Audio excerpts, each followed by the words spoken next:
Hi, I'm Chad Lawson. This is a paper crane, and you're watching a very special episode of Verbose Mode.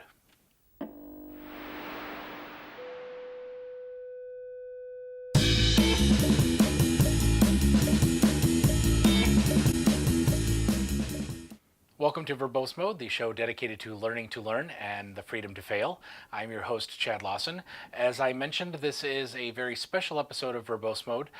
It was 1 month ago that I launched season 2 of Verbose Mode, and everything was all set and ready to go to have weekly episodes launched and released. But a couple of amazing things got in the way, and I would like to tell you about them today.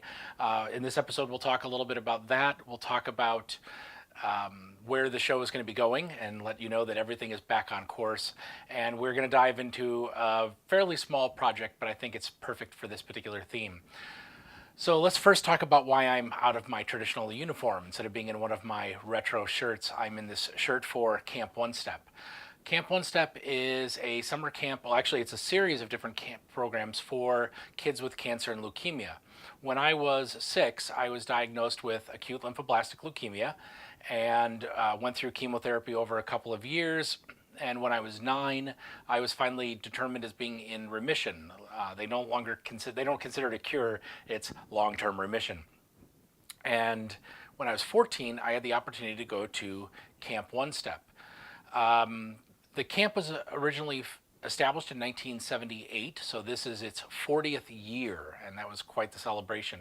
When I went to camp, it was an absolutely amazing opportunity. For me, I had been, throughout school, been kind of different and unusual because to a bunch of public school first graders, they don't understand leukemia, they just understand different.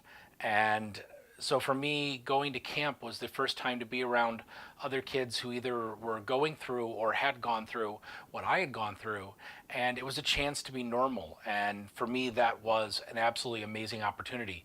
So starting in the late 90s and early 2000s, I made some various on-again, off-again efforts to find out more about the camp and to get involved. Over the last few years, with different jobs that I've had, it hasn't been an opportunity.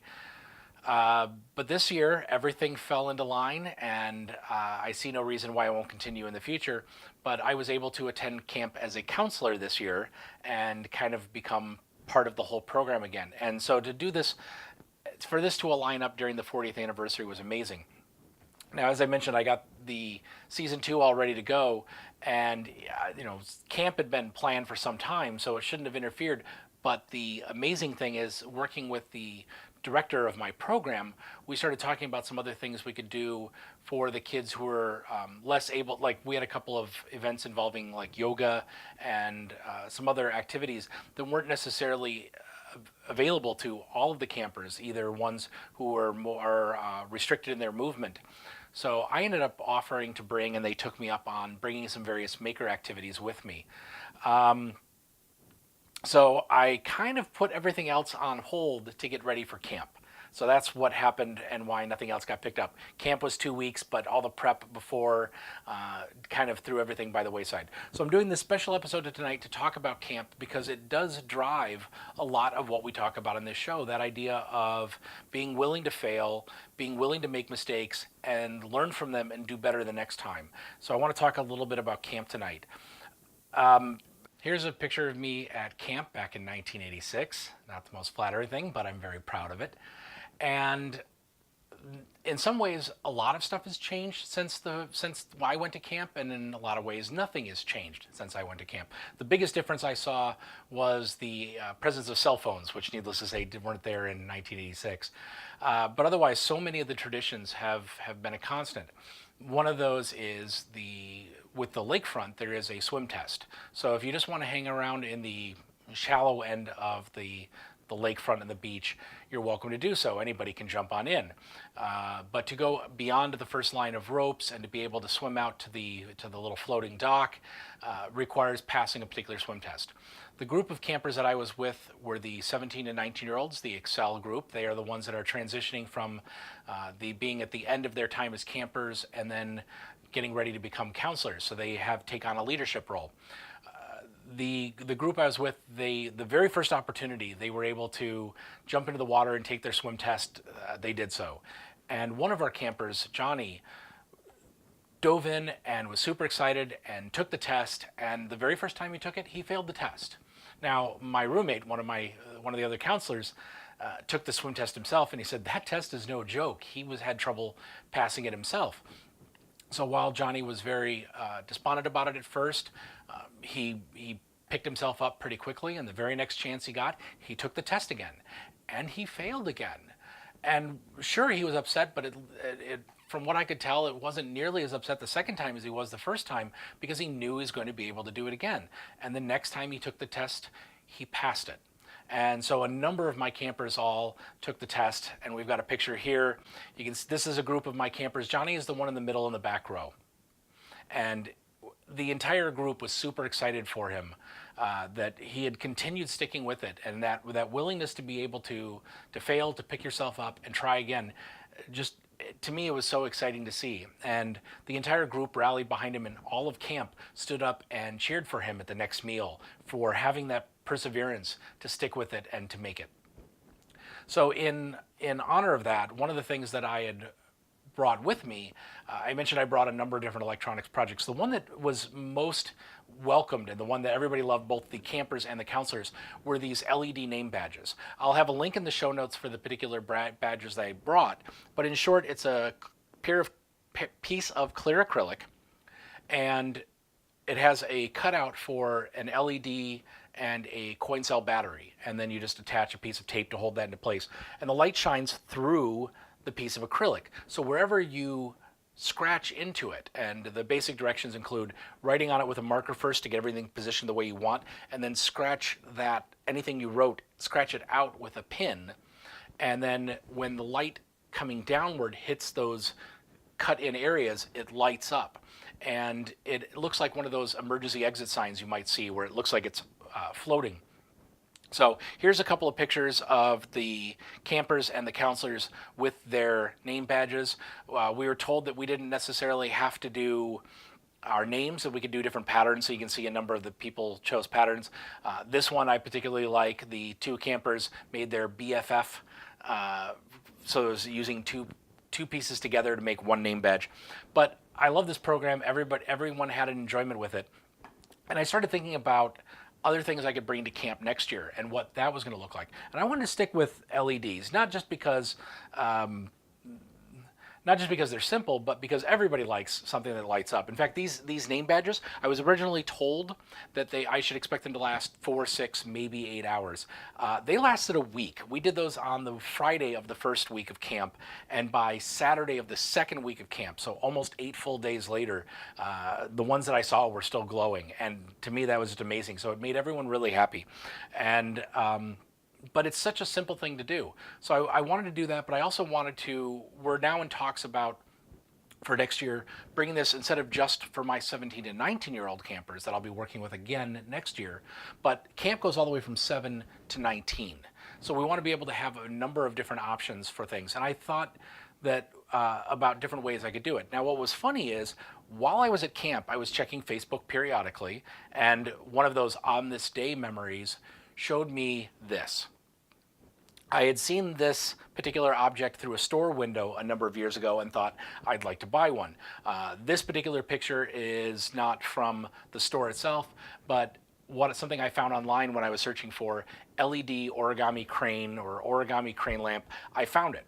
So that picture's on site. I'll have the actual source for it in the show notes. And I started thinking about ways to do that. And while I was looking for other options, I managed to, those same search terms, found this picture. So it's a glass or acrylic, I'm not sure which, in the picture, votive holder, so holding candles, and they're taking what are called fairy lights, and I'll show you some in a moment. Taking fairy lights and putting them in and lighting it up, and it's tiny little origami cranes. Now, the reason I got stuck with that origami crane idea, and the reason that's been in my head ever since then, is the story of Sadako Sasaki. I think I'm pronouncing that right, but I could be wrong. If you know the right pronunciation, let me know. But she was 1 or 2 years old. I think she was 1 year old when the bomb was dropped on Hiroshima. She lived less than a mile away from it, but managed to survive the blast. And it was considered at that time to be something of a miracle. By the time she hit 12, she had started showing symptoms of what they then called the disease of the children of the bomb, what would later be known as leukemia. And so while she was in the hospital being treated for and would eventually die from leukemia, she had been told the story, the legend of the crane, and that if you fold 1,000 origami cranes, and the variations are out there, you can look online and you'll find iterations, but the basic story goes something to the effect of, by folding 1,000 origami cranes, you will receive either a wish or long life or good health. In any case, something that Sadako wanted badly. And friends of hers would bring in paper from school, paper being a little bit more of a precious resource. Sadako had nothing but time, but she didn't necessarily have access to paper. So friends would bring that in. Some family members would get wrapping paper from other people in the hospital and bring it to her. And depending on the version of the story you hear, either she folded all 1,000 cranes, only 664 of which would then survive to be buried with her, or that she only was able to make 664. So variations of the story are out there. But it's an incredibly powerful story. And I think I've mentioned in past episodes that I'm in Big Brothers Big Sisters. When my little brother Elijah and I were first matched, we were in a program through Big Brothers Big Sisters, a little training program that talked about that same growth mindset, the same thing I talk about now. And when asked at one point around the table, is there something he would like to learn how to do that he didn't know now, his response is he wanted to be able to make a paper crane with one hand. And I was kind of confused by that, and I asked him where he came up with the idea, and he pointed at my messenger bag, which had a logo from Ghost in the Shell. He had seen that anime where in the second season, a young boy who is in the hospital and only has control of one hand continues to fold paper crane after paper crane. So I learned, that's where I learned the story of Sadako, and I relearned how to make paper cranes. The other reason that it immediately touched me is because when I was going through chemotherapy, my dad was looking for ways to keep my mind occupied, and he ended up teaching me origami, and the crane was one of the things he taught me. I have no idea how many cranes I folded. It probably did not come anywhere near 1,000, but I folded a lot of paper cranes during my times in chemotherapy. So with that, with the tie to that story, with all the various connections to that, I want next year's project to involve the paper crane, and because the idea of the LEDs were such a strong resonating one, I wanted to keep that. So a couple projects I have in mind, both involve the paper crane. So the first one is just taking a paper crane, and I've got this one already folded. I'm going to get to the close-up here. So this is, I already folded this before the episode began, but all you have to do is take a coin cell battery. Actually, I'm going to switch to the overhead for this. Take a coin cell battery and an LED, and you just make sure that the long lead of the LED, let's see if I can get the better contrast of this, goes over the flat side of the coin cell. So you can use any color LED you want, but the nice thing about this particular design is that there's this nice, perfect little slit here in the bottom of the bird that I can go ahead and place the LED and coin cell in, and we have a light-up crane. I just thought this is perfect. This will be something that campers of all ages could potentially enjoy. The other one that I wanted to do is using that same thing that I showed you before, the votive holder with the fairy lights. Now I've managed to buy a number of these fairy lights. This is essentially, it looks like a string mess. Let's see if I can get closer on here. But they're tiny little surface mount LEDs. It looks like some sort of glue or something on it. But it's just 2 coin cell batteries in a holder. Switching it on, it lights up. Not the most organized things in the world, but in that picture, all I did was, from what you saw there, is I folded a number of small origami cranes. In this case, I've only made 4. I think I would encourage kids to make more and in different colors, but I'm just using receipt paper. So they could decorate things however they want, make these nice small cranes. Then all you have to do is take your votive holder. I'm using a wine glass, but there's not much more of a delicate way to do this than simply cram this in here. and then place the cranes in alongside it. And depending on how you feel, this leaves for a lot of room for people to express themselves and how many they have, what colors they have. But then I can turn this on. This just makes for something nice. And what I'd have to do is get some plastic stemless wine glasses, or maybe even plastic votive holders, something that I don't have to worry about breaking. I would not want younger kids playing with this. So between these two, and this could be any color and they could decorate these they want, I think these two projects together run a pretty good gamut of the different age ranges from 7 to 19, something somebody's going to be attracted to. If you have any other particular ideas that it would involve LEDs and origami cranes, please by all means let me know. You can contact me at feedback@verbosemode.tv. I'd appreciate it. But I also wanted to take a quick time to, if you're not familiar with making an origami crane, it would not be this show if I did not show you how to do so. So I'm going to go back to the overhead. So I've got this square. Now all I did is, this is just a sheet of paper from my printer. All I did was, you can see where the one edge was ripped off. All I did is I just folded one corner down to give me the beginnings half of that square. I then folded up this edge and cut it at that point. Actually, I just did a sharp crease and tore it. So once you have a nice large square of paper, we already have our first fold in place. For the second fold, I'm going to take this corner and essentially do the same thing but with the other side.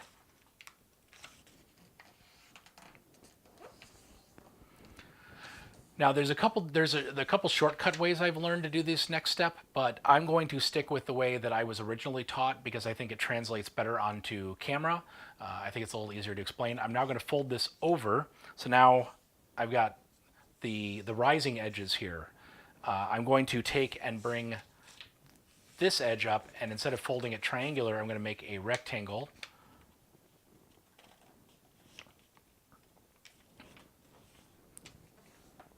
And then, just like before, I'm going to take and do that with the other side.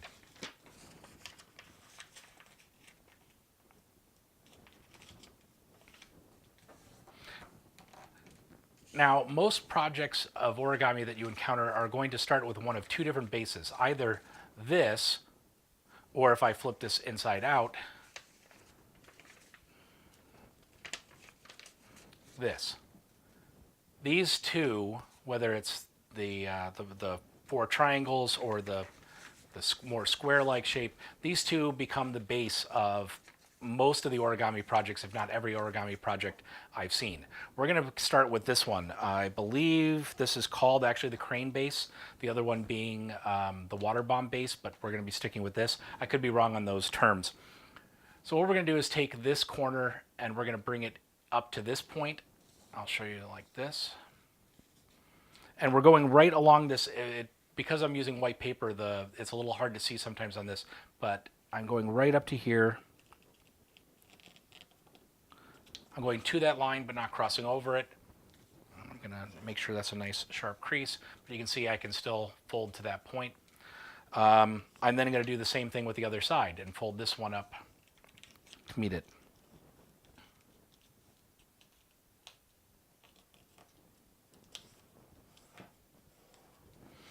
So now I'm going to flip the entire thing over and do the same thing on this side. Bring this corner up right to the crease, but not beyond. Same over here.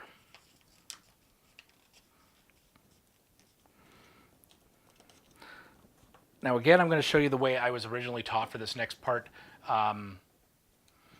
Essentially what we're going to do now is take and open this up and bring all of this in. But I have found that if I have a marker along here, then I know where I'm folding to.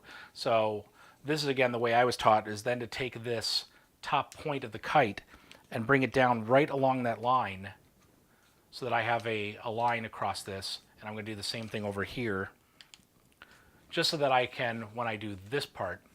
So now I'm going to take and bring this up to that same line that I just made. And in so doing, as I start to bring this up, these two bottom panels are starting to come in. So I'm going to bring them in, and then that's going to essentially undo and invert the crease along these two. Hopefully that made sense. Let's try that on the other side here. So I'm going to bring this down,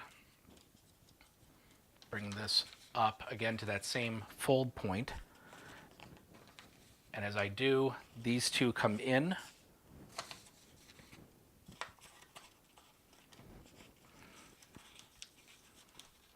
And these two outer parts, or excuse me, these two parts up here are currently creased the other way around. I'm now taking those same crease lines and just reversing them, I guess would be a good way to say that. These two do not like me as much, so I'm going to pay a little better attention.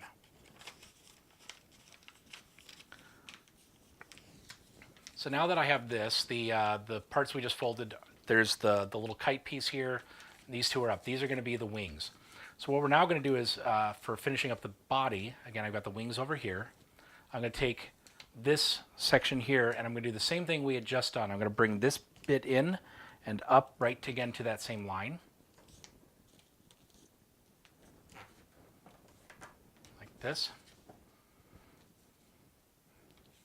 And I'm going to do the same thing again on this side.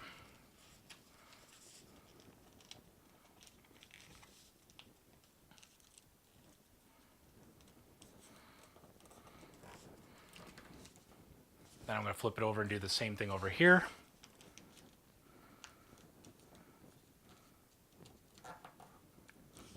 And over here. Now I have folded, as I mentioned before, hundreds, if not thousands, of paper cranes, and I always seem to make some mistake like this one right here. All right, I'm just going to re-straighten that edge. So now I'm going to, this part, let's see if I can make this very obvious on camera what I'm doing. I'm going to open up this a little bit, just a little bit, so that I can take this part here. And it doesn't exactly matter where you go. I don't know that I've ever been told exactly how far down, but after a while you'll get used to what looks good. But I'm going to bring this up and fold it into this little tuck.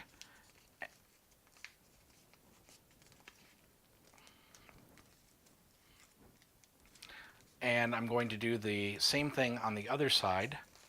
One of these, and I want these to be the same length. So where I folded this one to here, even though I said it doesn't really matter, I at least want them to be the same length.